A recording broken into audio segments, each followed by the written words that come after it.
I don't know, Attorney General, whether you have ever asked this question, Rumsike, why is it not given to Nigeria? Why is it not beaconed? And why do our people are protesting? Whether we are ceded to Cameroon or left in Nigeria, we are one tribe. I told you, we have one local government there.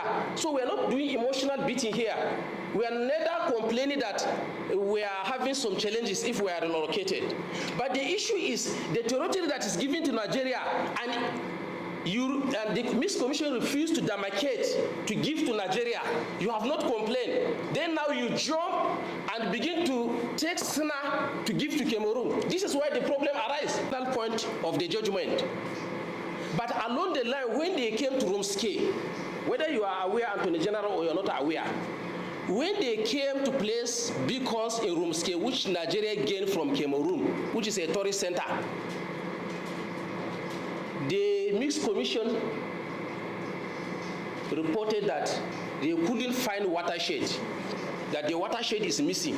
I'm quoting because I was on the field with the staff, former director of National Boundary Commission. So that the watershed is missing, that they cannot demarcate Rumsike, which is given to Nigeria, that they cannot demarcate that village because watershed is missing. And honestly speaking, my background is geology. The time we stood there, I told him, I don't need instrument. Watershed is the mountain peak. See the mountain peak. But they declined. No, we cannot enter Rumsike. For what?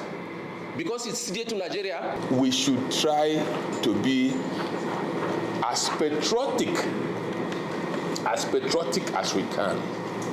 Whether you are affected today or you're not affected by your decisions today. The thing that is lacking, the very basic ingredient that is lacking in this country is patriotism. I have not seen it enough. Because if you are patriotic, you want to protect the people, whether they speak your language, even if they abuse you in the morning, it doesn't matter. If it is your responsibility to protect them, you should.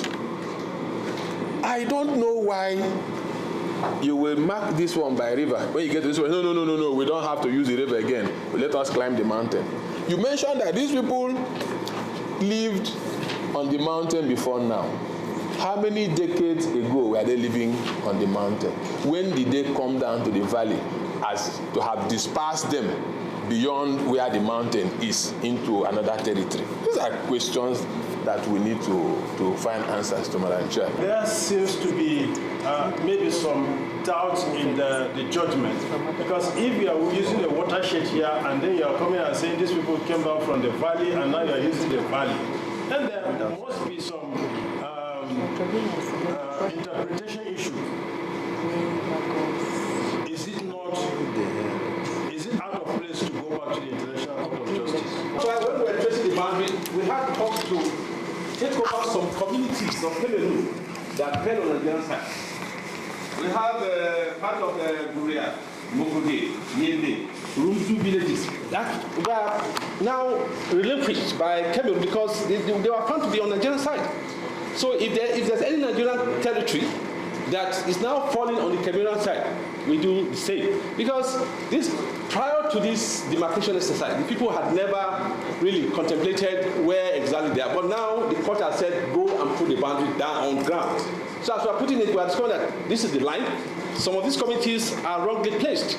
And the agreement is, if a settlement is on your side, even if it belongs to the other side, there should be arrangement for taking over and handing over. And we have done that over some settlements that were relinquished to Michigan local government area of Nigeria. And ditto some other areas, like we said, we lost 33 villages in the Lake Chad region, because these are villages of Nigerians. So if we were to go by the argument, we'll have said, no, they are Nigerians, they must be placed in Nigeria, so the boundary must be changed to enclose them in Nigeria.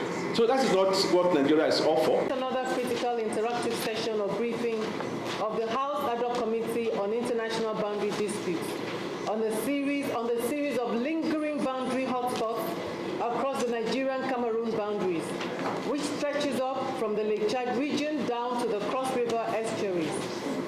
We're here for two particular reasons.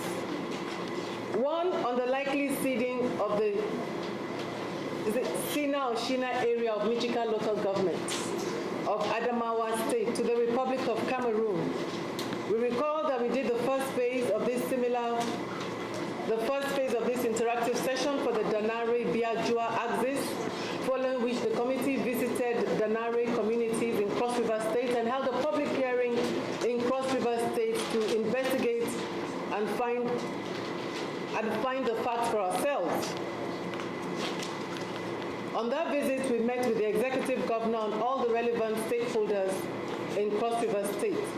The second aspect of this motion and our terms of reference, which is very critical and crucial, is to include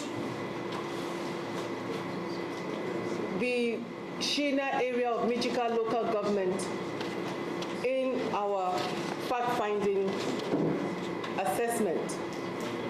And we're also to have an interactive briefing with the military to know the role of the military, the paramilitary, and the security agencies towards safeguarding the borders and territorial integrity of Nigeria. So we're here to find out what is the role of the military. What is the role of the military in safeguarding our borders? Because as we know, Nigerian borders, safeguarding the territorial waters under the Constitution lies under the purview of the Navy. And we must thank the Nigerian Navy for their support when we visited Cross River State and Danare axis.